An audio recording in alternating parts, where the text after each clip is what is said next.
दक्षिण अफ्रीका के जोहान्सबर्ग में आयोजित 15वें ब्रिक्स शिखर सम्मेलन के समापन के बाद अपने ग्रीक समकक्ष किरियाकोस मित्सोटाकिस के निमंत्रण पर प्रधानमंत्री मोदी गुरुवार को ग्रीस की यात्रा पर रवाना हो गए। प्रधानमंत्री मोदी को विदा करने के लिए जोहान्सबर्ग हवाई अड्डे पर एकत्र हुए भारतीय प्रवासी ने उनका गर्मजोशी से स्वागत किया। ग्रीस के राष्ट्रपति और प्रधानमंत्री मोदी से करेंगे मुलाकात। मालूम हो कि प्रधानमंत्री मोदी ग्रीस में कई कार्यक्रमों में शामिल होंगे। वहीं अपनी ग्रीस यात्रा के दौरान प्रधानमंत्री मोदी का वहां पहुंचने पर औपचारिक रूप से स्वागत किया जाएगा और वह ग्रीस के राष्ट्रपति और प्रधानमंत्री के साथ बैठक भी करेंगे। I came here to meet Narendra Modi. I am very happy that I got to touch his hand and see him in real life. I wish everyone could have experienced it. I've experienced it the same way I have.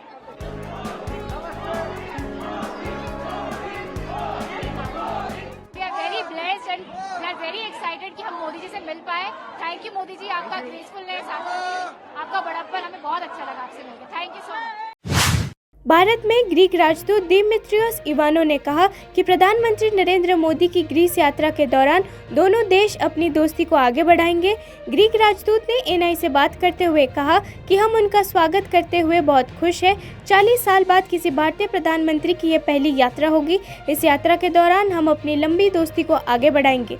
हम भारत और Greece सुरक्षा, संस्कृति, व्यापार, अर्थव्यवस्था और प्रौद्योगिकी सहित सभी महत्वपूर्ण क्षेत्रों में अपने सहयोग को आगे बढ़ा रहे हैं। ये एक महत्वपूर्ण व्यापक साझेदारी है। हम भारत के लिए यूरोप का प्रवेश द्वार बनना चाहेंगे। हमारे बंदरगाह भारतीय उत्पादों के लिए यूरोपीय बाजारों में प्रवेश का प्रवेश द्वार हो सकते हैं। ग्रीक राजदूत ने चंद्रमा पर चंद्रयान 3 की सफल लैंडिंग के लिए भी भारत को बधाई दी। To welcome Prime Minister Modi in our country, we will upgrade our long friendship, very long friendship, to an even higher standard, and we are very happy for that. We would like to be the gateway to Europe for India. I would like to congratulate you because you are only the fourth country that has managed to land on the moon. We are very happy.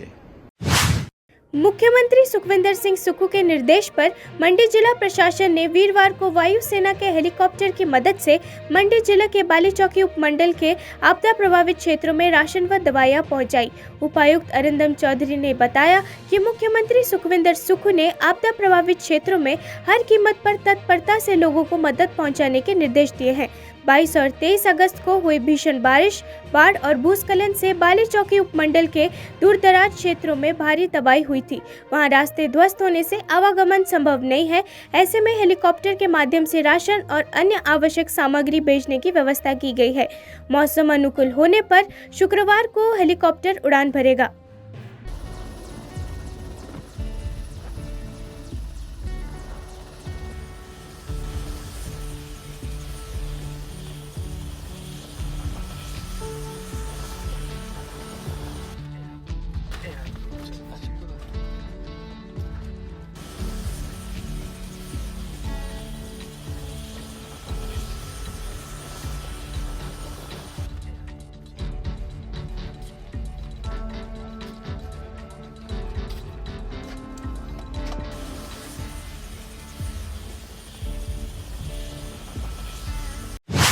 उनहत्तरवें राष्ट्रीय film पुरस्कार में सर्वश्रेष्ठ अभिनेता का पुरस्कार जीतने के बाद तेलुगु स्टार अल्लू अर्जुन भावुक हो गए। अभिनेता को पुष्पा द राइज में उनके शानदार प्रदर्शन के लिए प्रतिष्ठित पुरस्कार मिला। अल्लू अर्जुन ने जीत के साथ इतिहास रच दिया है। वे सर्वश्रेष्ठ अभिनय के लिए राष्ट्रीय पुरस्कार जीतने वाले पहले तेलुगु अभिनेता बन गए हैं। अल्लू अर्जुन के लिए ये पल बेहद खास था और ऐसे में अपने दबंग अंदाज के लिए जाने जाने वाले पुष्पा स्टार खुशी के चलते अपने आंसुओं को रोक नहीं पाए। ऑनलाइन सामने आई एक वीडियो में अल्लू अर्जुन अपने परिवार और निर्देशक सुकुमार सहित पुष्पा की टीम से घिरे हुए थे। जैसे ही उनकी नाम की घोषणा हुई, हॉल में जयकारे गूंज उठे। भावुक अर्जुन ने सुकुमार को गले लगाते देखा गया, जबकि उनके परिवार और दोस्तों ने जश्न मनाया। अर्जुन और सुकुमार स्पष्ट रूप से भावुक थे। दोनों ने कुछ देर तक इस पल का आनंद लिया और एक दूसरे को पकड़े रखा।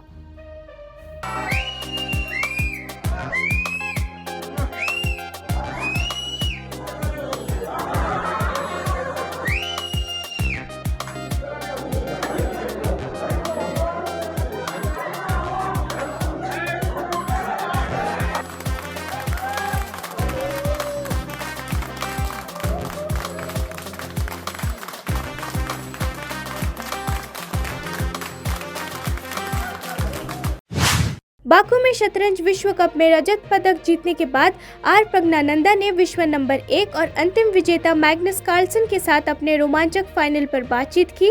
आज एएनआई से बात करते हुए प्रज्ञानंदा ने कहा कि ये मेरे हिसाब से नहीं हुआ, लेकिन खेलों में ये नॉर्मल है। मैग्नस कार्लसन दुनिया के सर्वश्रेष्ठ खिलाड़ी हैं और मुझे सर्वश्रेष्ठ बनने के लिए अभी भी अपने शतरंज में सुधार करना है। मैं इसी ओर जा रहा हूँ। मुझे लगता है कि मुझे इस पर काम करने की ज़रूरत है। मुझे लगता है कि हम दोनों बेहद थके हुए हैं। ये 1 महीने तक चलने वाला कार्यक्रम रहा है और हम दोनों की ऊर्जा खत्म हो गई थी, लेकिन हम खुद को एक साथ चलने की कोशिश कर रहे हैं और वो आज मुझसे बेहतर खेलने में कामयाब रहे। It didn't go my way, but okay, it's normal in sports. We both are extremely tired. It has been a month-long event, and we both were a bit out of energy. But yeah, I managed to play better than me today. It didn't go my way, but okay, it's normal in sports. But you played after 2 draws. You played a good shot, so good. You have a good move. But where you see that you lack in front of Magnus? No, of course he's the best player in the world, and I still have to improve my chess to, to Telangana में 60% मुसलमान गरीबी रेखा के नीचे रहते हैं। तेलंगाना के भाजपा सांसद अरविंद धर्मपुरी ने सामाजिक आर्थिक संकेतों का हवाला देते हुए अल्पसंख्यकों के कथित भेदभाव को लेकर पीआरएस एमएलसी के कविता पर निशाना साधा। अरविंद धर्मपुरी ने कहा कि के कविता को तथ्यों से भागना नहीं चाहिए। उन्होंने तेलंगाना में मुसलमानों के साथ भेदभाव किया है। तेलंगाना सरकार द्वारा 2 योजनाएं चलाई जाती हैं। पहली 2 साल पहले शुरू हो गई थी, जिसे दलित बंधु कहा जाता था, जो प्रत्येक दलित परिवार को 10 लाख रुपए की वित्तीय सहायता प्रदान करती थी। लेकिन दुर्भाग्य से उनके परिवार के भ्रष्टाचार के कारण 0.5% दलित परिवार भी नहीं थे। पिछले महीने उन्होंने मुस्लिम बंधु नाम से एक और कार्यक्रम लॉन्च किया, जिसमें वो मुस्लिम परिवारों को 1 लाख रुपए दे रही हैं। तेलंगाना में सभी सामाजिक आर्थिक संकेतक बताते हैं कि तेलंगाना में 60% से अधिक मुसलमान गरीबी रेखा के नीचे रहते हैं। उन्होंने किस आधार पर मुसलमानों के साथ भेदभाव किया है और 9 लाख रुपए का अंतर क्यों है? मुझे तेलंगाना में मुसलमानों के खिलाफ इस भेदभाव के पीछे धर्मनिरपेक्षता के बारे में बताएं। The words have been twisted. In my statement, I have not mentioned EVM. I have not mentioned any button on EVM. Neither I have mentioned anything to do with electoral process in this country on the day of polling.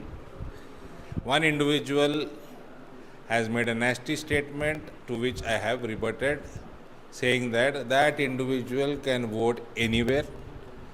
The victory will be mine, and I stand by that. Firstly, Miss Kavita, don't run away from the facts. You have discriminated Muslims in the state of Telangana. There are 2 schemes which are run by your government. One, 2 years ago, you launched a scheme called Dalit Bandhu, extending 10 lakh financial support to every Dalit family. Unfortunately, Himachal Pradesh पूर्व मुख्यमंत्री एवं नेता प्रतिपक्ष जयराम ठाकुर ने कहा कि मनाली चंडीगढ़ राष्ट्रीय राजमार्ग सहित ग्रामीण क्षेत्रों को जोड़ने वाले अधिकतर सड़क मार्ग बाधित होने से लोगों पर आपदा के बाद दूसरा संकट आ गया है। प्रदेश सरकार को सड़क मार्ग युद्ध स्तर पर बहाल करना चाहिए ताकि प्रभावित क्षेत्रों में राहत एवं बचाव कार्य में तेजी आ सके। उन्होंने आपदा प्रभावित अपने गृह हल्के सरास की कुकला पंचायत का दौरा किया। वो 5 किलोमीटर पैदल चलकर कुकला पहुंचे। वहां प्रभावितों का खुद दुख दर्द साझा किया। पंडों से आगे पैदल ही प्रभावित गांवों तक पहुंचे और रास्ते में जगह जगह भूस्खलन प्रभावित लोगों से मिले। कुकला पहुंचने पर उन्होंने बादल फटने से तबाह हुए स्कूल परिसर और क्षतिग्रस्त घरों का जायजा लिया। इस दौरान उनके साथ तांदी के प्रधान अमरावती, कुकला के प्रधान नोक सिंह, भाजपा नेता गुलजारी लाल, झाबेराम, युवा मोर्चा के नेता पवन ठाकुर सहित अन्य कार्यकर्ता साथ रहे। भारी बारिश के कारण जो नुकसान पूरे प्रदेश भर में हुआ है, उसको देखते हुए मैं अपने क्षेत्र में भी आज यहाँ जहाँ नुकसान हुआ वहाँ का जायजा लेने के लिए आया हूँ। मैं अभी वर्तमान में यहाँ कुकला नामक स्थान पर हूँ और यहाँ मेरे पीछे एक स्कूल था हमारा और उस स्कूल के 2 मंजिला भवन था। नीट को रद्द करने की मांग को लेकर सत्तारूढ़ द्रविड़ मुनेत्र कड़गम की राज्यव्यापी भूख हड़ताल पूरे तमिलनाडु में शुरू हो गई। डीएमके पार्टी के नेताओं ने तमिलनाडु में आत्महत्या से मरने वाले नीट उम्मीदवारों के लिए 1 मिनट का मौन रखा। ये विरोध प्रदर्शन राज्य के राज्यपाल RN रवि द्वारा राज्य में नीट परीक्षा पर प्रतिबंध लगाने से इनकार करने के बाद हुआ है। हड़ताल का नेतृत्व राज्य मंत्री और पार्टी के युवा विंग के प्रमुख उदयनिधि स्टालिन कर रहे हैं। चेन्नई के बलूवर कोट्टम में विरोध प्रदर्शन की शुरुआत में उनके साथ वरिष्ठ द्रमुक नेता और कैबिनेट मंत्री दुरई मुरुगन, म सुब्रमण्यम और PK शेखर बाबू, पार्टी के सांसद, विधायक और चेन्नई की मेयर प्रिया R भी शामिल हुई।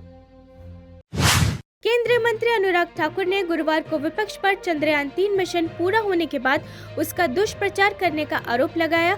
इस दौरान उन्होंने कहा कि चंद्र मिशन की सफलता भारत को अंतरिक्ष अन्वेषण में नई ऊंचाई पर ले जाएगा। अनुराग ठाकुर ने न्यूज एजेंसी ANI से बात करते हुए कहा कि जब कोविड-19 की वैक्सीन बनी थी तब भी विपक्ष ने गुमराह करने और डर फैलाने की कोशिश की थी। जब वे कुछ और नहीं सोच सकते तो वो चंद्रयान 3 मिशन के बाद अपने प्रोपेगेंडा चला रहे हैं। केंद्रीय मंत्री ने कहा कि हम यहाँ रुकने वाले नहीं हैं। भारत की शुक्र और सूर्य तक पहुँचने की योजना है। चंद्रमा पर एक आदमी को भेजने की भी योजना है। यह भारत को नई ऊंचाइयों पर ले जाएगा। ग्रीस के प्रधानमंत्री किरियाकोस मित्सोटाकिस के निमंत्रण पर प्रधानमंत्री नरेंद्र मोदी आज ग्रीस का दौरा करेंगे। 40 वर्षों में किसी भारतीय प्रधानमंत्री की यह पहली ग्रीस यात्रा है। बॉलीवुड नृत्य अकादमी के ग्रीक छात्र एथेंस में भारतीय प्रवासी कार्यक्रम में प्रदर्शन के लिए तैयारी कर रहे हैं। ग्रीक छात्रों ने ऑस्कर विजेता गीत नाटू नाटू की धुन पर नृत्य किया। बॉलीवुड डांस अकादमी की निर्देशक अन्ना दिमित्रातो ने फिल्म कभी खुशी कभी गम का गाना बोले चूड़िया भी गाया। ग्रीस के एथेंस में प्रधानमंत्री मोदी के सामने प्रस्तुति देने वाले बॉलीवुड डांस अकादमी के एक छात्र ने बताया कि हम वास्तव में उत्साहित हैं। ये उनकी ग्रीस की पहली यात्रा है। हम वास्तव में सम्मानित महसूस कर रहे हैं। We are really excited. It is his first arrival here in Greece and we are performing for him. We are really honored to perform for him. We are all Greek here except from our teacher Mr. Sumon Rudra. हम बहुत ज़्यादा excited हैं कि हमारे आदरणीय प्रधानमंत्री श्री नरेंद्र मोदी जी पहली बार Greece आ रहे हैं और उनके लिए हमने कुछ स्पेशल तैयार किया हुआ है। और जैसे कि आप देख सकते हैं कि मेरे पीछे यहाँ हमारी सबसे सुंदर स्टूडेंट्स हैं जो, और मैं अकेला इंडियन हूँ यहाँ पे और ये सारे ग्रीक हैं। और ये शायद पहली बार होगा कि इंडियन डायस्पोरा में ग्रीक लड़कियां हमारे प्रधानमंत्री जी का स्वागत करेंगी इंडियन कल्चर के द्वारा। So for me, Bollywood is theater and dance, and that's what makes it so special. It's not just moving and not knowing anything, but you have to tell the story. You need to pass the story to your students or to the audience.